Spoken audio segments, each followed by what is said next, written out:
Dave's 5 Hot Takes, yeah! Welcome back to Dave's 5 Hot Takes, guys. I am thrilled that you are back. How thrilled? Michael Jackson thrilled. Hey, hashtag dad joke. Hope everybody's well. These 5 hot takes are fun. We do a bit of a deep dive. We stay in the shallows a little bit. And you know, we just have a good time. We try to keep everybody interested. And when I say we, I just mean me. And I don't know why I do that, but I do. I think some of it maybe because when you've been married for 15 years like I am, everything turns from I to we, and that sounds sad, but it's not. It's amazing. And I'm going to stop now before I get myself in trouble. Hot take 1. First hot take is a bit of a cool take. It's not super hot. Although the song is hot. The song is hot, white hot heatness. Hotness Everdeen, you know what I'm saying? And it's Harry Styles' song, Watermelon Sugar. I love that record. I love Adore You. Those two songs on that album are the real standouts to me. And I love that Harry's just getting weird and being really musical and making great music. I love that when someone leaves a band like that that's kind of known for its commercial mass appeal and they make these really great records that are a little different but still is musically, you know, relevant and cool and poppy. I love that. The thing that's really genius about Watermelon Sugar to me is they do this little math pop songwriting trick that the payoff is so substantial. And here's what I'm talking about. So, you know, the song goes, watermelon sugar high, watermelon sugar high, watermelon sugar high, watermelon sugar high. When they push the last high up so that it's a continuous watermelon sugar high, it is like your brain is like, I needed that so bad. Give me the booger sugar to snort into my brain pop happiness music town. It is wonderful.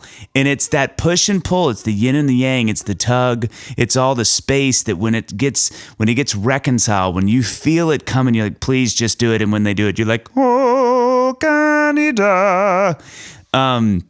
I love that little trick in that song, and I think it's another, you know, and I'm sure they meant to do it, and it's another sort of little move that gets you doubly invested in how great that song is, and it's such a great payoff. Hot take 2. So I want to do a little bit of a deeper dive on the second hot take, and this is getting a little nerdy with it. 1995. This song, Drops of Jupiter. Everybody knows it. It's a great song. It was a huge hit for Train. And props while I'm doing this to Pat Monahan, Train's lead singer, for having the life hack on how to write hits in every decade, because that guy is still cranking out hits, which is just amazing. And what an incredible voice. He's one of my favorite voices in pop music. But here's what's really cool about Drops of Jupiter is and there's a lot of songs that do this, but I think this is a great one to show you an example of what I'm talking about.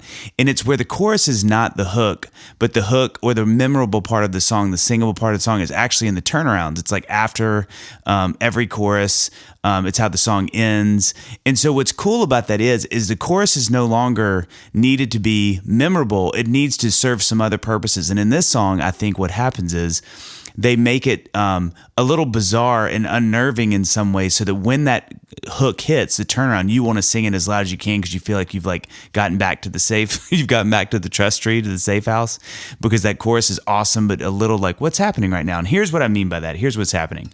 So it goes C, G, F, and C. There's your verses, right?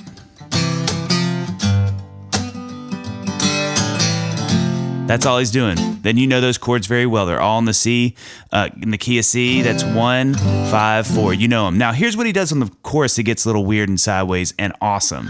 He starts on the 5, then he goes to a major 2, which is a D. And you go like, well, I don't know what we're doing now. Then he goes F, and you're back to C, and you kind of go, okay, I know that. Now, the second half of the chorus, though, goes, tell me, and he goes back to that D major.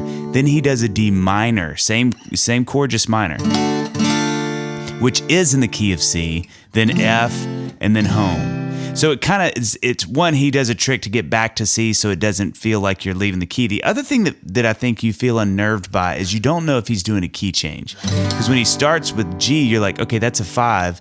Then he does a D. But here's the trick. If he's doing a key change, this is actually a 5 in the key of G. So if G is the first chord in the chorus, which it is, you kind of think, usually choruses start with, or you know, not all the time, but they start with the 1 of the key, the home chord of the key, the main chord of the key.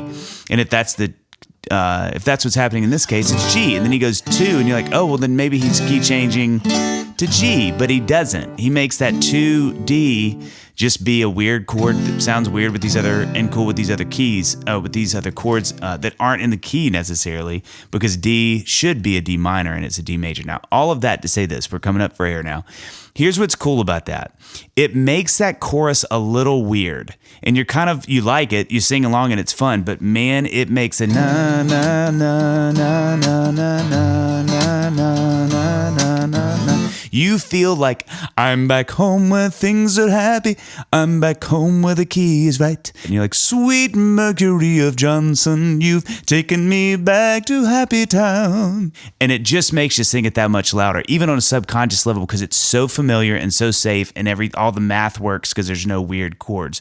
And I think cool songs like that, where they make a chorus a little left to center, set up memorable parts that much more and singable parts that much more, because when they hit, you're like all the all the things in your brain, just all the chemicals release into like a rainbow of joy and beautiful wonder colors that you want to sing as loud as you can. And I love that, and I think that's one of the reasons that song works so well. Hot take 3. I don't wanna lose, paint the pain of this good thing, paint the pain of no, that I got. Eddie Floyd, knock on wood, one of the greatest soul songs to me in the history of time. Co-written, I should say, I guess, by the amazing Steve Cropper of Muscle Shoals, I'm sorry, not Muscle Shoals, of Memphis Sun Records fame. You know, he was in the whole, you know, in that whole scene, the Elvis Presley, all those guys that were happening in Memphis at the time. He was, you know, Steve Cropper of Green Onions fame, of so many songs this guy has written. On Dock of the Bay, he wrote for Otis Redding. I mean, this guy is a superstar songwriter and an incredible guitar player. His guitar playing on this song, to me, though, is a tutorial in how to play electric guitar. And I'll tell you the 3 reasons I think. 1, go back and listen to this song and listen to how much of a pocket he has. So 1, the guy is so in the pocket that he fell through the hole and he's back on the ground. I don't know what that means, but we're going with it. The guy's got more pocket than cargo shorts. You know what I'm saying? That's what I want to say. It is incredible to feel, okay? So it feels amazing, and how he sits in the track and how he sits in it, okay? Also, just the part.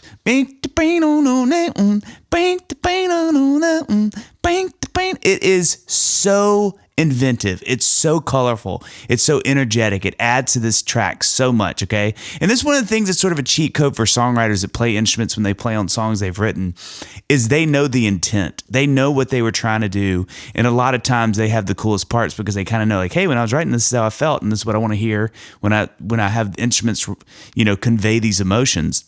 Third, and I think what my favorite part is, the appropriate playing that he's doing. He perfectly, I mean, listen to this song, especially guitar players. He sits in the pocket. He's never in the way. He's never in the way of, 1, the vocal, so he's never playing on top of when the vocal's being sung, and he's not playing in the way of the horns, because when the horns come in, he just sits out. He's just kind of doing his job back there. He steps in when it's his part. He gets out of the way when it's not, and I think it makes you notice him even more because he's playing when he should and he's not when he shouldn't. It's a lesson for all of us. And I love this song because of it. I mean, the groove on this song is undeniable, and I think Steve's playing on it is half of why it feels so great. Hot take 4. Waiting for it to fall. Carry your heart into my arms. That's where you belong, in my arms, baby, yeah. Waiting for a Star to Fall by Boy Meets Girl. Probably top 20 songs of all time for me. I say that phrase a lot, and I don't mean it, but I do mean it this time. I love this song. This song has everything that I like in a song. It makes me feel things. It's super duper hooky. It's crazy nostalgic for me because it's I think like late 80s, early 90s song. I just love this song. I love it. It's beautiful. It's wonderful. I mean, the bridge, how long I know my waiting, I'll wait for you. I mean, give me a break, this song. I feel it all over my body. I feel it in my fingers. I love this song. Here's a fun fact about this song that I found out because I looked it up. It was written by 2 writers, Shannon Rubicam. Rubicam sounds like a transformer. Get over here, Rubicam. And then George Merrill, who were actually married at the time. They're no longer married, but they were married at the time. Which I think is so cool. One, just the magic of marriage and what it can produce. But these kind of songs, they were just simpatico. They were feeling it. They were together. The world was ahead of them and beautiful and made of gold. But here's what really, really blew my mind. They also wrote, and drum roll please, How Will I Know and I Want to Dance with Somebody for Whitney Houston. So think about that streak.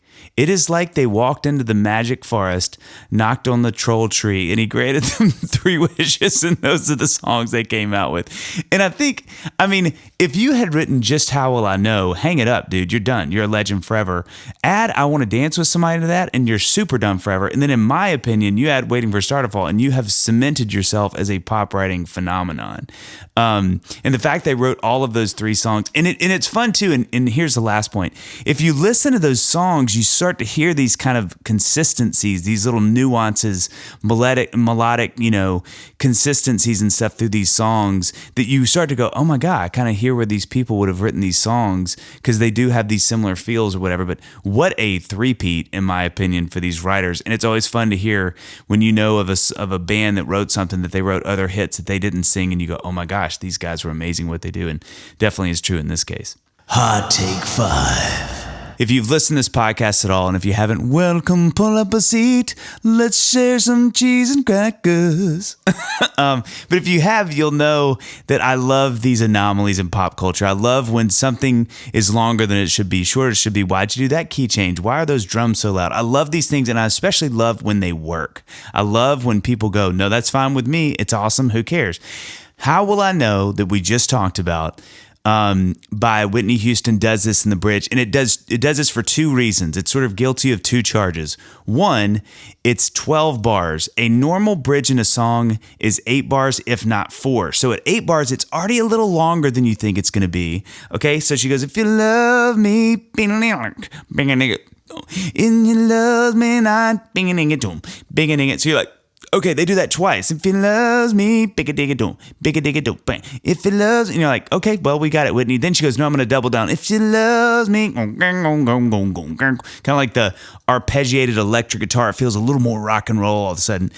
So that's strike 1, right? So she's already made the bridge, or the songwriters, in this case, George and Shannon. What was her name? Yeah, Shannon. Yeah, Shannon and George, who wrote Waiting for a Star we just talked about.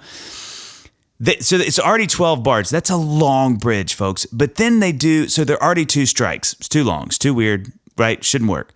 Strike 2 is, then it key changes, but it key changes down. And yes, you heard me right. The reason it works is, I don't know, her vocal goes up, but then the key goes down. So she is going up the key, she's flying up, so you think, let's fly with her, but you don't notice the whole time the whole key change goes down. So momentum, and in songwriting, one of the rules is you key change up. That's when the people in the audience stand up. That's when the choir kicks in. That's when you just feel it. You feel it in your heart, in your guts. When a song key changes and goes up, you think, this is where I fly. She goes down, but her vocal goes up. So it's a really great trick because you sort of get to slow the momentum of the song. Usually it's easier to sing half a step down, but then she's going up, so it feels like the momentum shifts up. I love that so much. And you wonder if the reason they change down is because she could sing higher, so she could go to higher notes. Of course, Whitney Houston could sing anything, so who knows? But I love that trick. It works like a wonderful, wonderful magical sensation here. Before I go, a quick heads up. Make sure to tap that subscribe or follow button. And if you wouldn't mind rating the podcast, that would be better than finding that $20 you forgot about in your winter coat. Also, share with a friend. And if you don't have a friend, just recommend it to me on my socials at Dave Barnes Music. Because I've actually never listened to this podcast. I'm just too scared. Well, that about wraps it up, folks. What a fun 5 hot takes that was. I had fun. I always do, and I hope that you did too. I'm really glad you guys came and hung out. I hung out. I talk for a living. I'm so glad you guys came and hung out. It's always fun knowing you guys are listening and enjoying this. I love getting to do it, and it's fun finding these little tidbits of music sprinkled out in the beach of life. I don't know what any of that means. But I hope you do keep coming back. And I feel like, as always, we learn things when we do this. But one thing we didn't learn this week is no one in Blind Melon was blind. Or a melon, for that case.